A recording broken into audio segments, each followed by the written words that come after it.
Hey, this is Reid, CEO and co-founder of Digible. Welcome to another episode of the Digible Dude.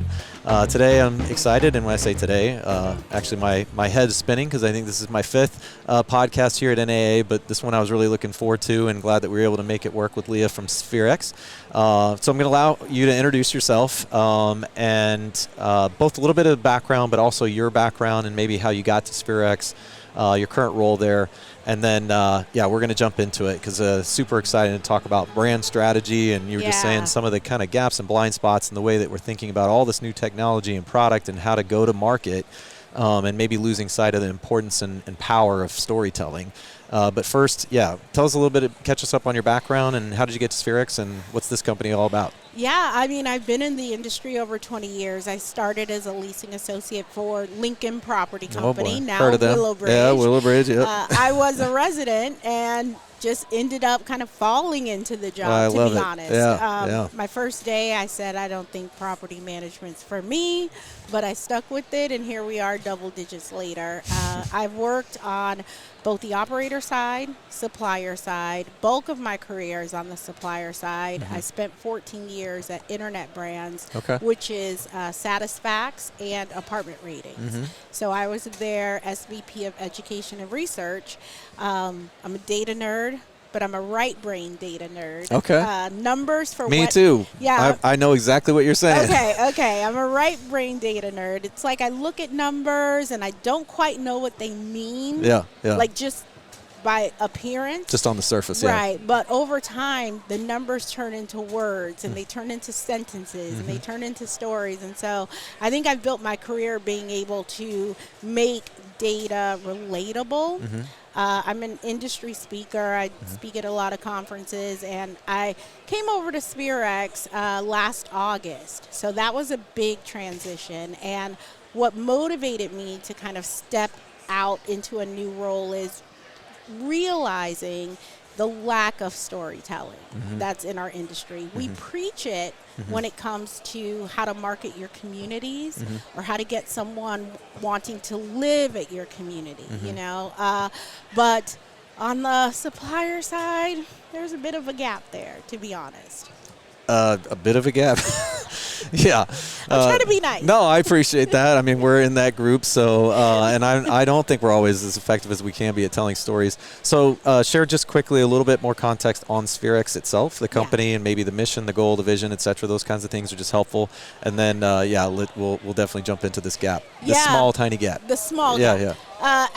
Spherexx has been around for over 25 years. It's a prop tech company. They were actually first to market with AI in 2013. Oh, wow. It is a woman-owned company. No outside money coming in. It's all fully funded. We build everything. It is an amazing company. And I always told Becca, who is the CEO, founder, I said, Spherexx has a great story. They just don't have a great storyteller. And so to sort of be in this role that now I get to celebrate, I get to highlight what makes them special, it's an honor. It really is an honor to be there. It's a fight because they were a lot like other operators in that gap. We need bullet points. We need case studies. We need all of this stuff to convince people that we're the brand for them. And so we're all kind of trying to figure out this new marriage, right? Yeah. It's a new marriage. It's like, oh, I didn't know you left your socks on the floor. Yeah. You know, I didn't realize you were pushy in this area. Yep. So toothpaste cap is off again. Right. Toilet paper roll over under. Yeah. We're there, but it's been great so far to sort of bring more of like humanity around that cold product solution type of marketing. We just haven't done a great job. Well, and and now we'll dive in, isn't it even more complicated because of the just amazing acceleration of AI technology in telling these stories in a humane way. Yeah. So it just seems to me that that's one of the biggest struggles right now is you're trying to excite, inspire with like, look what look what we can do with this technology. But it's like, yeah, it's technology. It's not humans.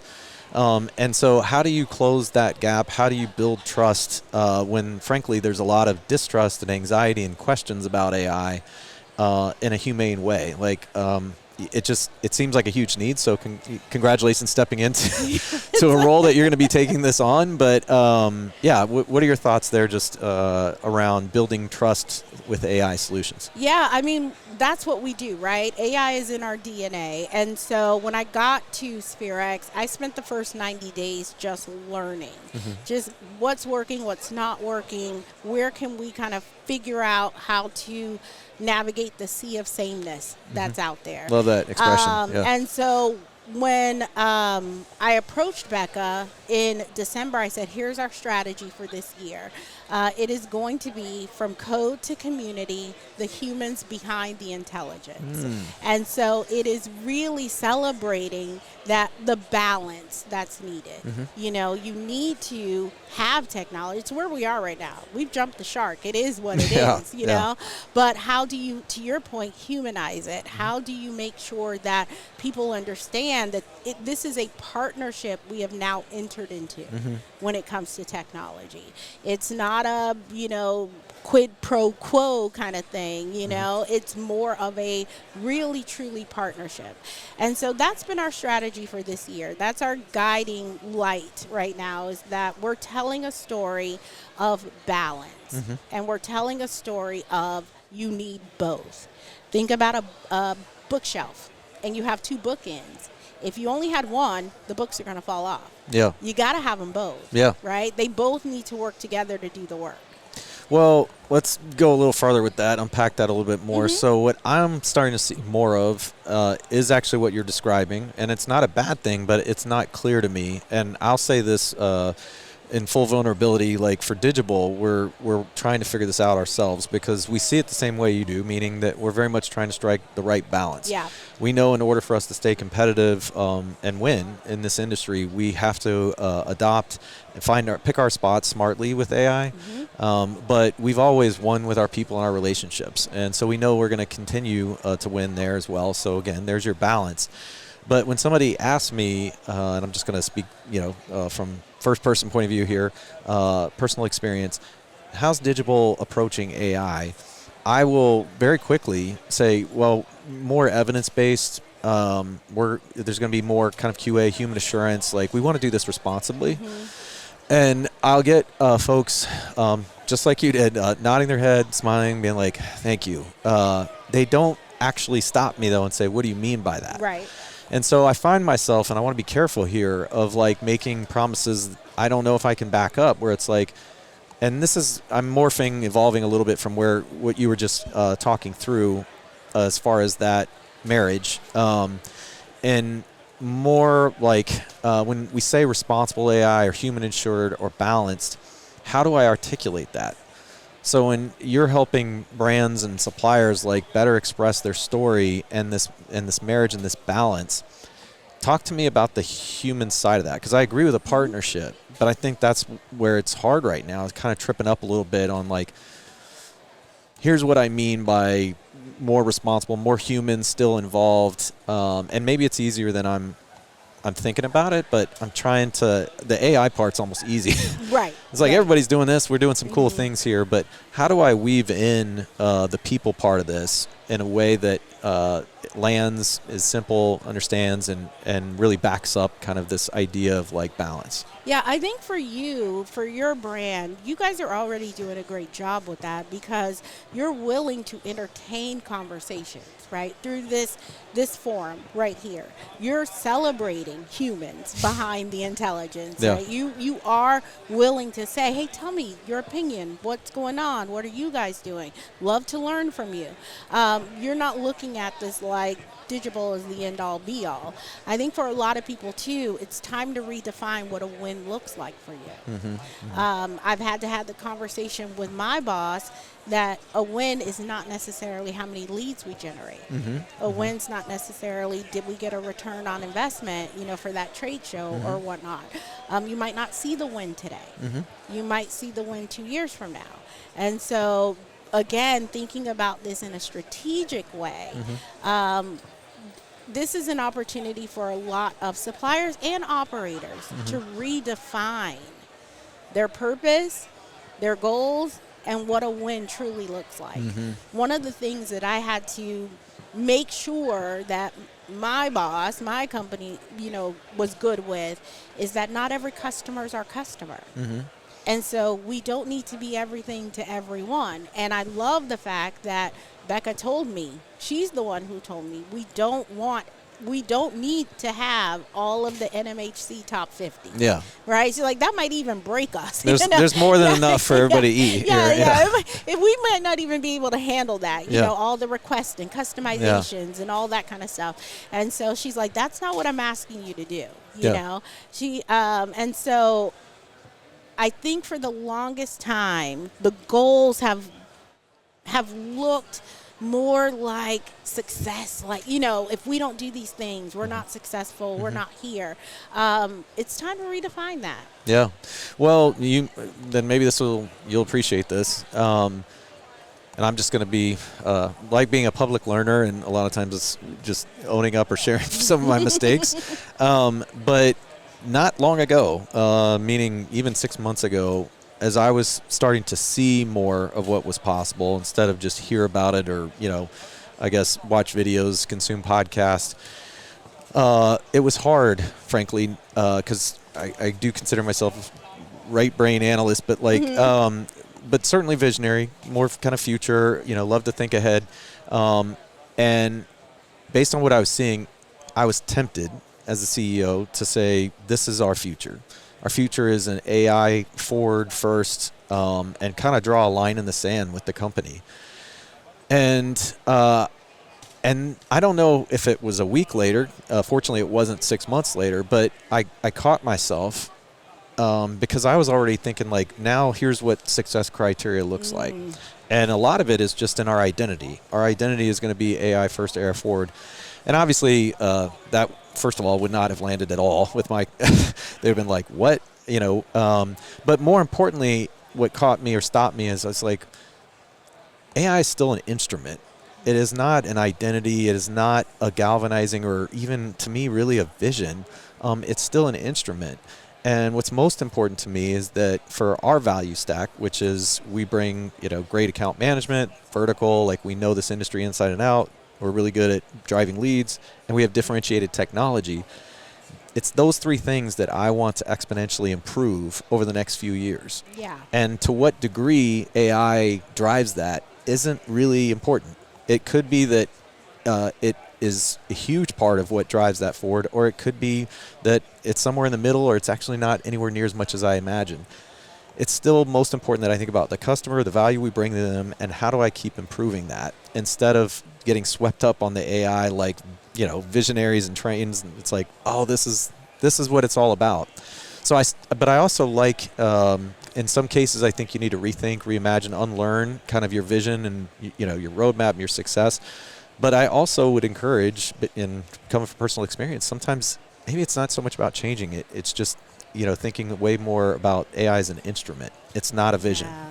I think that's a great point because AI is a tool.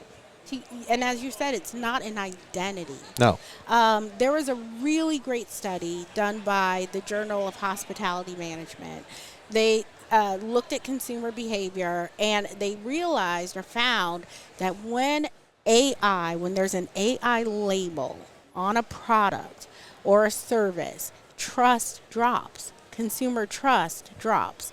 And I think, too, just looking at the agenda, and I love NAA, but looking at the number of AI-related topics that are on the agenda, the fatigue is coming, and already here. The apathy, yeah. Yeah, I don't know if I'll make it till tomorrow if I see another AI. Everybody has AI, the apathy, the fatigue around it, I'm just over it. I don't want to hear it anymore. Reminds me of back in my apartment ratings days when we used to hammer reputation management. You got to do it, you got to do it, you got to do it, and people were enough already. Yeah. I started out with classes that had 2, 10 people in it. went to classes that had 500 people in it, and then went back to classes that had 210 people in it because they were just over it. Yeah. And that's kind of where we are with AI. When we first started talking about it, half room was empty. Now a lot of people, a couple years ago, everybody wants to know about it. And now you see these classes and they're empty again. So, you know what's a super interesting kind of, I don't know if I'd call it a counter trend, but another data point for you that I will help explain, not that you need this from me, but as to why so many of us are using AI, and Digible is among them. Fully. Yeah. I mean, as you were saying, you were one of the first early adopters, 2013, of AI. But it was maybe just a year ago, I feel like, no less than 2 years, that I saw a very reputable research paper written about AI's impact on sales, and that if you just put AI in your marketing, that's it, just put AI in your marketing, 30% increase in your sales. And I'm pretty sure I wasn't the only one that read that paper, and I know there's all sorts of other case studies and evidence of this, where it's like, and so what do you think happened? Pretty quickly, all of us started using it because we were terrified not to. Yeah. It's like, what if I don't put AI on my booth, on my website? Mm-hmm. Are they going to think that I'm old school or legacy? And so now, as you're saying, it's everywhere. It's ubiquitous, and it's fatiguing, and it's creating, I don't want to say that the amount of it is what's creating the distrust. I think the distrust is rooted somewhere else, but that's the crazy part of this, isn't it? Is that a lot of folks, meaning the end user, the consumer, actually is distrustful of AI. But we as businesses and suppliers and vendors are feeling super drawn, like it's table stakes. We have to. And so then there's this conflict, right? This tension, between like end user isn't necessarily saying they want that or that, they're comfortable yet. And here we are. Of course, this is more B2B marketing, but you get the tension that we're kind of sitting at right now with AI. So let's kind of get back, maybe revisit the brand storytelling and how to best go about that in this at this juncture. So if you're engaging with the brand, you mentioned your first, it was 3 months at Spherexx, was like where you did a lot of discovery. Can you map that a little bit for us on like what's the process look like to get at a point where you're more effective at brand strategy and storytelling, versus kind of showing up and throwing up your differentiators, and like all the marketing like cliches. So here's the interesting thing. I had met with Becca. I was on their advisory board, and I did retcon. They're all introverts. Right? They're all brainiacs, smart geniuses, but they're not going to stand on a stage. And so she asked me, would you represent us and talk about this case study? No problem. It's data. I got it. So during one of our conversations, I just told her, I have an idea for you guys. And I brought it up to her.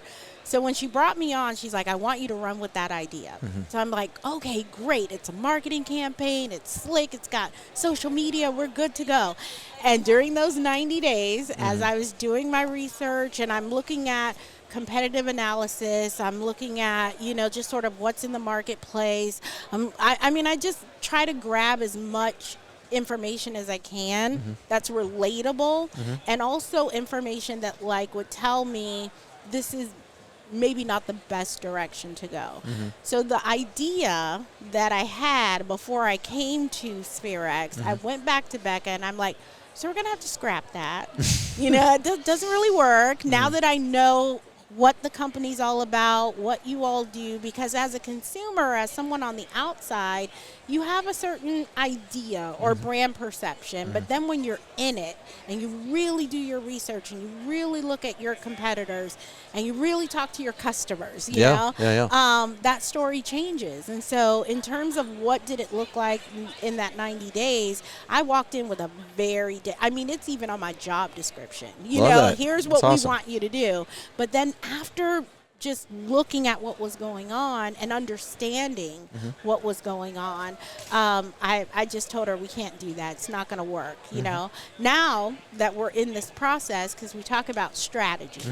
So now that we're in this process and where we're going, the idea I had a year ago will make much more sense maybe a year, maybe 2 years from now. So again, it's when I announced that I was coming, my LinkedIn post said chess, not checkers, because that's what strategy is all about.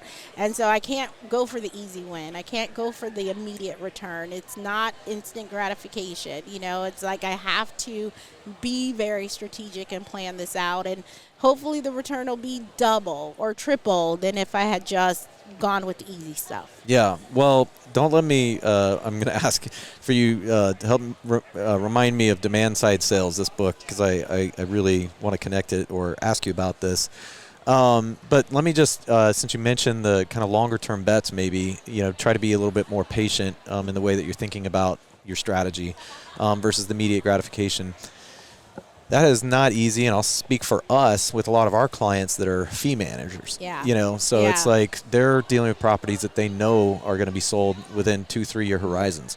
And so for us, we've been living this in a different way. It's like we can't get them to stay committed to SEO because they're like, we don't care. Yeah.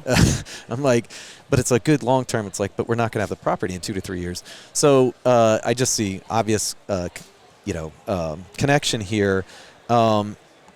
Do you, being very specific with like third-party management, is there a different way to serve that up? So, or do you think that that's just a trade-off that they either are going to make or aren't, meaning take a longer-term view of this? Yeah, third-party management was my life when I was on the operator side. Isn't it all about immediate gratification? It's all about, like we're not holding this community longer than 12 months, right. 18 months, right. Whatever. Once it gets leased up. I don't need you to go out and negotiate a multi-year contract. Like we need it to look good up to this date, this time. Yeah. So for that, I think trying to force something on someone where it doesn't make sense almost devalues what you do have to offer. Right. So you switch gears. You're like, okay, so this part of the grocery store is not for you. You're allergic to all of these things, Let's go with gluten-free, or let's go with, we're going to be over here. You're a vegetarian, so I'm not going to take you down the meat aisle.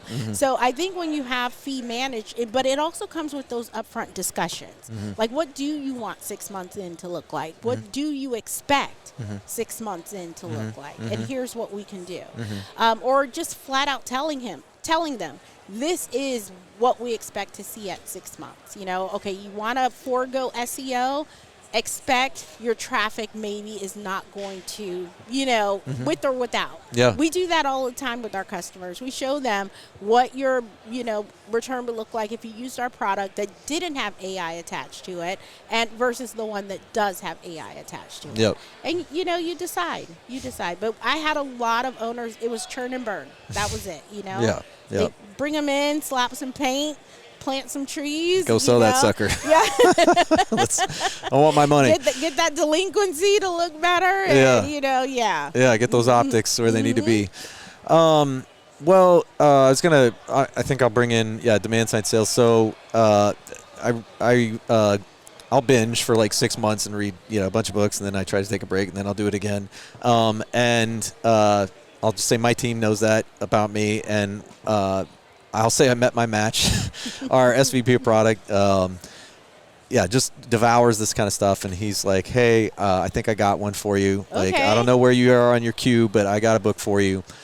Demand side sales. And he was like, before you even say anything, it's a product book disguised as a sales book. And I was like, okay, well, that was a nice little add-on there. I'm intrigued.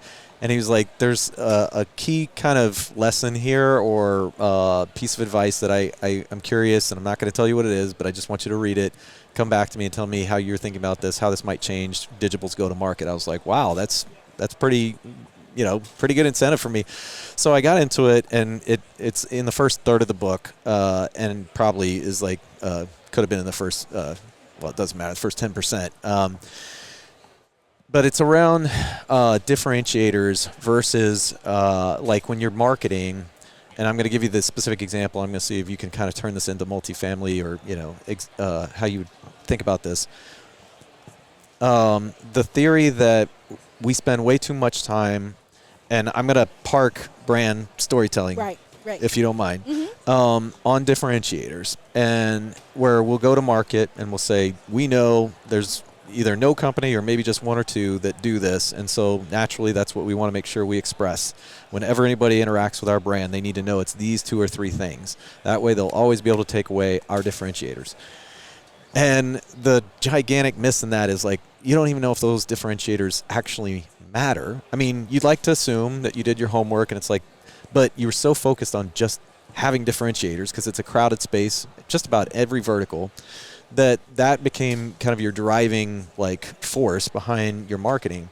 And the example in the book that they used was the author was like, we worked with this higher education, and they had an online master's program. Their enrollments for the traditional side, like on-site campus, was terrific, and they didn't have any issues. But they were trying to figure out what was wrong. Why weren't they seeing more traction with this online master's program? Because they felt like they had the best teachers. They had all these, I'll just say, differentiators. And it was like, but it's not meeting expectations, not even close. Our applications are nowhere near where they should be. So they engaged with the author, the consultant. And he was like, well, I'm going to ask you a pretty simple question. What's the struggle right now? How would you define the struggle of the target market? And what's the progress that they're trying to make? And it was such a simple question, but it stopped them in their tracks, and they're like, honestly, that's a good question. We're not totally sure what is. If we knew, we would. And it was like, okay, well, do you mind if I talk to some customers? And so I'll speed this up, but they go through and they realize that what really is the struggle, or core struggle, is time. It wasn't.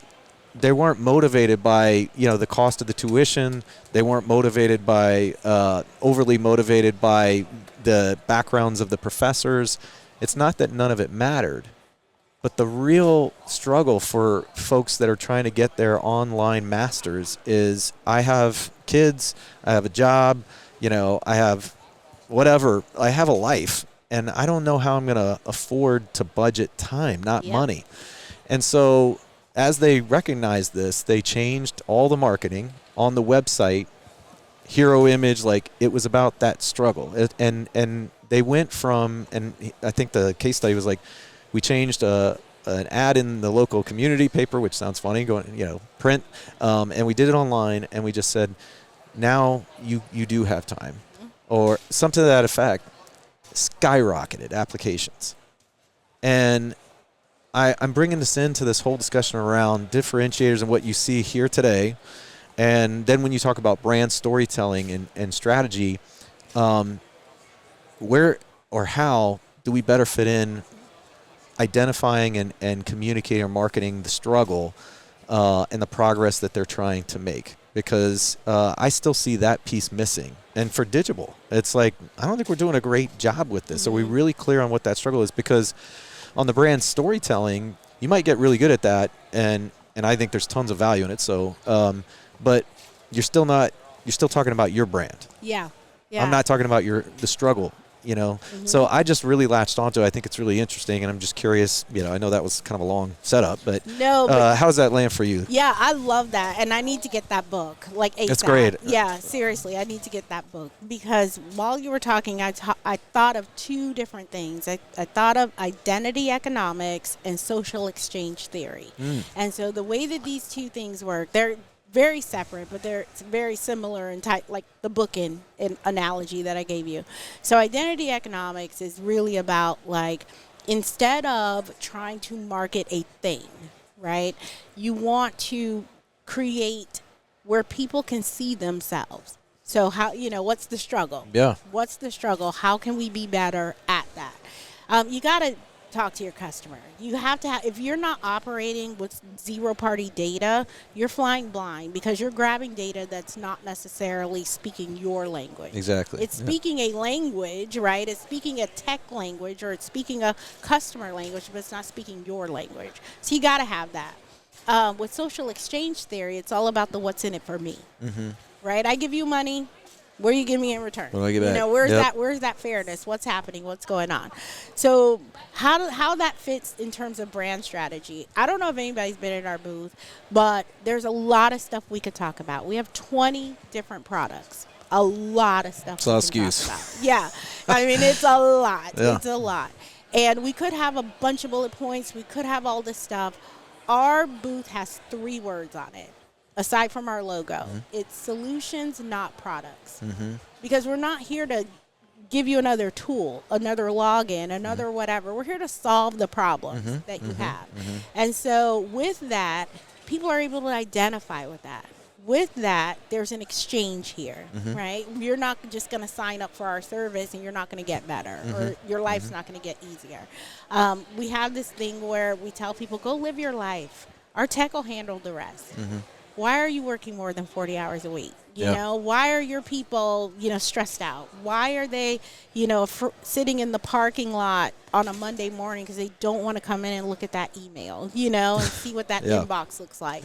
Live your life. We got you, know? And so I got to get this book. I can't wait for you to read it. I have to and get I'm going to pick up a couple of your recommendations. It sounds good. But, that just makes me think, again, how people buy a T-shirt, a car, vacation, it's the same brain. It's the same brain. So no matter what they're purchasing, it's the same habit. It's the same behavior. So think about, even with B2B, how would a CEO decide this is the property we should buy, right? How would they decide what car they're driving home in, at the end of the day? It's the same brain. Yeah. And so that's how the story around the product should be told. I think we need to stop talking about the product. I'm not going to lie. Yeah. Let's talk about how the product helps people. Or find a different time to talk about the product. Right. It shouldn't it's like be at the some intro, point. Yeah, right? exactly. It shouldn't be the intro. Yeah. Yep. Well, I since you're setting me up for this, or you did, with the Right Brain Analytical, I ask, and I know probably I fatigue our team when I get into ROI, or I need some quantitative evidence on a strategy. And so I want to wrap up because I want to talk again. But this session or episode on how do you evaluate brand strategy or storytelling. Yeah. I don't know if I can conflate or merge those, but if you were to work with Digible as a client and say, the mission here is to improve your brand strategy and storytelling, how would you go about baselining that? And then can we set a goal? What kind of metrics or numbers versus feeling? Yeah. Because I know if we worked with you, just as an example, I'm sure you do a great job. It's just humor me. And we get through it, and it's I feel so much better now that we worked with Lia and what she came to the table with, and I think we're doing such a better job. But I know me. It's but I need some data. Yeah. So how do you go about baselining? If you're coming in and you're trying to not convince, but persuade them, hey, you should lean into this. And let me talk to you about kind of where you're at current state and how we will know when to celebrate. Yeah, 100%. So I am big on both quantitative and qualitative analysis. I figured. Huge data nerd. Yeah. And I love sort of that the numbers will kind of meet the sentiment, but I really look for U-turns. The numbers don't meet the sentiment. And it's almost like how someone can say, oh, I love your outfit, and then turn around and say, oh, my God, her outfit's horrible. It's a different kind of thing. Yeah. I think if I were to enter in with any company, I would ask, what are those goals? And let's see if they're even realistic. Because if you put a lot of work into it and you still don't hit that mark, everything looks like a failure, right? Or maybe the bar is too low and you hit it too quick. So where do we go from here? You never know what's going to go viral. Yeah. You never know what's going to catch on. You never know, who's going to, all it takes is one person to sing your praises or repost an episode or whatever. You connected just never with that know. One person. Exactly. You just never know. Yeah. But I think it needs to be be well defined, before you even start to do anything. And I wouldn't do anything drastic. And we've seen that in the industry. Yeah. We've seen like big shifts, Hard right turns. Yeah, really big. And it's almost like, whoa, where'd that come from? Or now they want to start talking about this? Or, it's the Cracker Barrel logo. It's like, it's like big shift. So it can't be anything dramatic. Again, it's a long-term kind of game, right? Yeah. It's a play that you're doing. But then I would stair step it. So in 30 days we assess it. 60, or 6 months from now, and kind of keep going. Crawl, walk, run. Yeah. But for some, the goal is purely financial. Right, that's the goal. I want to see my bank account change. I want to see these numbers. Which is understandable. Yeah. And some are like, I just want momentum. Yeah. I just want to start seeing some signals. Seeing something that's happening. So it really just depends on, the goal, the client, what you have to work with. There are some, they want overnight. I want to be the biggest number one. I want everybody to know our name. And it's like, well, those are fun to work with. And it's like, well, your reputation's not that great right now. Or, the people that already have your product aren't that happy with it now. It's going to take some time to get there. Got some other work to do first. Yeah. Well, I think that's great. I really appreciate that. And it wasn't, because I get asked all the time, mostly it's about marketing performance, but what should I expect? What's a fair, return or forecast? And I'm like, we need to back up. Yeah. We need to talk about a few other things before I can set those expectations. So all I'm saying is that seems totally reasonable to me, and I can see how it would vary quite a bit, maybe on how people would define success when it comes to brand storytelling, brand strategy. Well, Lia, as we're seeing, they're starting to turn the lights out on us here. It's kind of, it's like, you're at a bar. And you don't have to go home. Yeah. You got to get out of here. Yeah, that's right. No, but this was a great conversation, and I'm almost surprised you and I have not had a chance to talk before, but really love your energy and all that you bring to the table and the experience, and really excited for the role that you're in. It seems like just a dream situation. I'm excited too. I'm excited for 2027. If I lay the pieces out on the chessboard the way they need to this year, we're going to have a pretty good game in 2027. That's awesome. Good match. That's awesome. Well, for those that are interested potentially in getting in touch or getting a hold of you, what's the best way to connect? Yeah, LinkedIn. I mean, I live on LinkedIn. I don't have Instagram. I don't have Facebook. Me too. It's all LinkedIn. So, that's where makes it easy. Yeah, and it's Lia Nichole. Okay. That's my first name, Lianichole Smith. Easy to find me. Yeah, great. Well, thanks for the time, and let's do this again. I'm going to come back to you because now you're starting to give me a timeline. I'm going to be like 27. Okay. Let me read the book. Let me read that book. Yeah. That'll probably give me some good stuff. That'll spark some good dialogue. I'm excited. Awesome. Yeah.